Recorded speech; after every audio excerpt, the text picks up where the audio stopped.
তার কথা শুনতে চাইছিল না, বরং তারা অনবরত তাদের সঙ্গে তর্ক করছিল। কিছুক্ষণের মধ্যেই দেখা যায় যে সেখানে অনেক দ্রুত গতিতে শত শত জম্বি ধেয়ে আসছে, তবে শুধুমাত্র একদিক থেকে নয় বরং চারদিক থেকে। তাই তাদের এখানে পালানো ছাড়া আর কোনো রাস্তাই ছিল না। যদিও তাদের প্রত্যেকের কাছে নিজেদের সুরক্ষার জন্য হাতিয়ার ছিল, কিন্তু এত জম্বির সঙ্গে তারা সবাই মিলে পেরে উঠছিল না। তার উপর আবার এই জম্বিদের শক্তি এবং স্পিড ছিল অনেক বেশি, তাই একটি জম্বিকে আক্রমণ করতে না করতেই আরেকটি এসে ঝাঁপিয়ে পড়ে। শেষ পর্যন্ত জ্যাক আর অ্যাবিগেল ছাড়া সেই গ্রুপের ডেভিড আর মেগান বেঁচে ছিল, আর তারা চারজন মিলে একটা গাড়িতে উঠে এখান থেকে পালিয়ে যায়। কিন্তু মাঝপথে তাদের গাড়ি বন্ধ হয়ে যায়।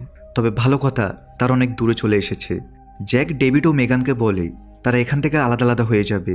এখন যেহেতু সেখানে তাদের গ্রুপের লোক নিজেদেরই ভুলের জন্য মারা গিয়েছে, তাই জ্যাক তাদের থেকে কিছু গান নিয়ে অ্যাবিগেলের সাথে সামনে এগোতে শুরু করে। কিন্তু কিছুক্ষণ পরে দেখা যায় যে তাদের পিছু পিছু মেগান আর ডেভিড আসছিল, অর্থাৎ তারা এখন তাদের সঙ্গেই থাকতে চাইছে। তবে জ্যাক এবং অ্যাবিগেল এতে কোনো আপত্তি জানায় না। ছোট্ট একটা ব্রেক দিয়ে আবার মূল ভিডিওতে ফিরে যাচ্ছি। গেম খেলে কেবল মজাই নয়, পাবে বিশাল আয়ের সুযোগ। মস্ট প্লে নিয়েছে দারুণ অফার আর অফুরন্ত সম্ভাবনা। মস্ট প্লে বাংলাদেশ ও ভারতের সবচেয়ে মজার এবং বিশ্বাসযোগ্য গেমিং প্ল্যাটফর্ম। এখানে রেজিস্ট্রেশন করলেই পাবে 500 টাকা ফ্রি বোনাস। বন্ধুদের রেফার করে নিয়ে নাও আনলিমিটেড 12,000 টাকা বোনাস। জন্মদিনে মস্ট প্লের স্পেশাল উপহার 2,000 টাকা পর্যন্ত। ফেসবুকে রিভিউ দিয়ে পাবা 200 টাকা বোনাস। 10% সাপ্তাহিক ক্যাশব্যাক অ্যাভিয়েটর গেমে এবং 5% unlimited deposit bonus.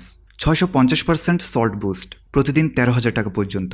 30% sports reload bonus 4,000 টাকা পর্যন্ত। সবচেয়ে দ্রুত ও নিরাপদে লেনদেন করতে বাংলাদেশে বিকাশ নগদ রকেট উপায় দিয়ে সহজে ডিপোজিট ও উইথড্র করা যায়।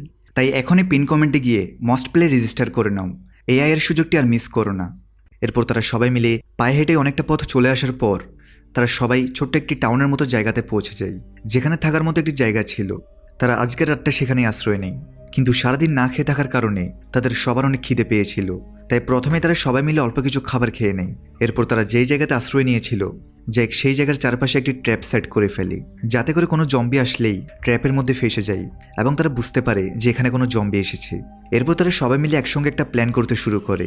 জ্যাক তাদেরকে একটা ম্যাপ দেখিয়ে বলে কিভাবে তাদের এখান থেকে কিছুটা দূরে একটা বোট ক্যাম্পে যেতে হবে, যেখানে অনেক সার্ভাইভার একসাথে থাকে।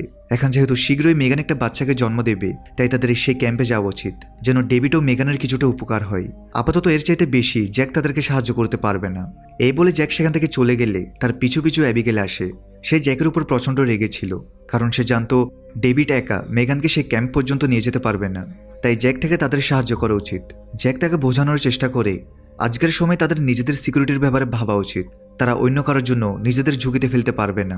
সকাল হলেই তারা ডেভিড আর মেগান থেকে আলাদা হয়ে যাবে। অন্যদিকে বাইরে প্রচণ্ড বৃষ্টি হচ্ছিল, আর অনেক জম্বিরা তাদেরকে ট্র্যাক করতে করতে তাদের জঙ্গলের মাঝখানে ফেলে আসা গাড়ি